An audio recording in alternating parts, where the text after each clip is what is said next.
Dubai എമിറേറ്റിൽ പോലീസായി ആൾമാറാട്ടം നടത്തി നൈഫിലെ ഒരു പ്രമുഖമായ ട്രേഡിംഗ് കമ്പനിയിൽ നിന്നും വൻ തുക തട്ടിയെടുത്ത സംഭവത്തിൽ 2 ഏഷ്യക്കാരെ പോലീസ് അറസ്റ്റ് ചെയ്തിട്ടുണ്ട്. ട്രേഡിംഗ് കമ്പനിയിൽ നിന്നും ഏകദേശം 10 മില്യൺ ദിർഹത്തോളം തുകയാണ് ഇവർ പിടികൂടിയത്. CID ആയി വേഷം മാറി വ്യാജ CID ഐഡന്റിറ്റി കാർഡുകളൊക്കെ സംഘടിപ്പിച്ചാണ് ഇവർ ഈ ട്രേഡിംഗ് കമ്പനിയിൽ എത്തിയത്. അവിടെ എത്തി ജീവനക്കാരടക്കമുള്ളവരെ അറസ്റ്റ് ചെയ്യുകയും അതിനുശേഷം 10 മില്യൺ ദിർഹത്തോളം കൈക്കലാക്കി മുങ്ങുകയായിരുന്നു ഇവർ ചെയ്തിരുന്നത്. എന്തായാലും രക്ഷപ്പെട്ട ഒരു ജീവനക്കാരൻ ഉടൻ തന്നെ നൈഫ് പോലീസിൽ വിവരം അറിയിക്കുകയാണ് ഉണ്ടായത്. തുടർന്ന് വളരെ പെട്ടെന്ന് തന്നെ നൈഫ് പോലീസ് സംഘവും പട്രോളിംഗ് സംഘവും CID സംഘവും ഒക്കെ സ്ഥലത്തെത്തി വിശദമായ പരിശോധനകളൊക്കെ നടത്തിയെങ്കിലും അവർ തൽക്കാലം രക്ഷപ്പെട്ടിരുന്നു. തുടർന്ന് നടത്തിയ വിപുലമായ അന്വേഷണത്തിലാണ് നോർത്തേൺ എമിറേറ്റ്സിൽ നിന്നും ഇവരെ പിടികൂടുന്നത്.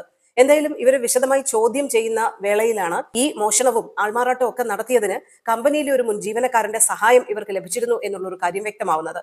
ഇയാളാണ് കമ്പനിയിൽ പണം ഇരിപ്പുണ്ട്, ഇങ്ങനെ വന്നാൽ പണം തട്ടിയെടുക്കാൻ നിങ്ങൾക്ക് എല്ലാ വിധത്തിലുള്ള സഹായങ്ങൾ ചെയ്യാം എന്നുള്ളൊരു വിവരം ഇവർക്ക് നൽകുന്നതും. അങ്ങനെയാണ് ഈ വലിയ പദ്ധതി ആസൂത്രണം ചെയ്ത് പകുതി വരെ വിജയിപ്പിച്ചതും.